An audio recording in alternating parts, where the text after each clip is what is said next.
ស្រែវាលើយខ្យល់បក់ត្រជាក់ចិត្តវាលស្រែវង្វេយបៃតងពេញដងផ្លូវសូរស័ក្តិបាក់សី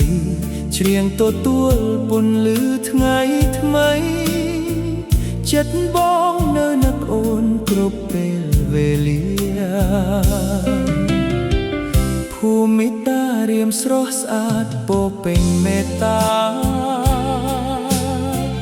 អ្នកស្រុករួរាយរាក់ទាក់គ្រប់គ្នាចំការស្វាយចំការចេកលូតលាស់គ្រប់រដូវជាទីកន្លែងដែលបងចង់វិលមកវិញ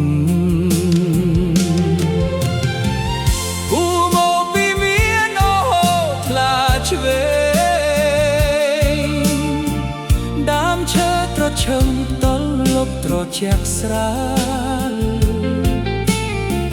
ពេលមាសព្រះអាទិត្យលេចលើជួរភ្នំឆ្ងាយបងនឹកស្នាមញញឹមអូនមិនដែលរសាយស្រុកចំការលើដីកំណានដកកបក្តៅមានស្រែវាលតារៀមអូពីជាទីស្រឡាញ់ភូមិចិត្តខាងសាមគីរស់នៅដោយសុខសាន្តបេះដូងបងផ្ញើ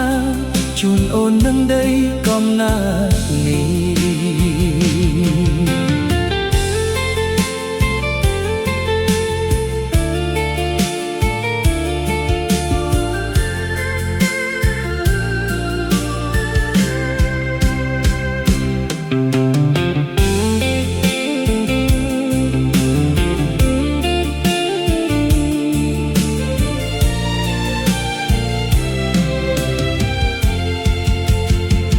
ផ្លូវក្រហមវែងឆ្ងាយភ្ជាប់ភូមិទាំងអស់ស្នាមញញឹមអ្នកស្រុកមិនដែលប្រែប្រួលទោះបងទៅឆ្ងាយដល់ទីណាក៏ដោយចិត្តនៅតែនឹកផ្ទះនឹកស្រុកកំណើតជា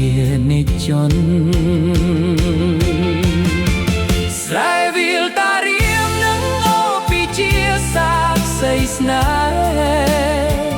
ភូមិចិត្តខាងរួមចំណងដូចបងប្អូនទឹកដីចំការ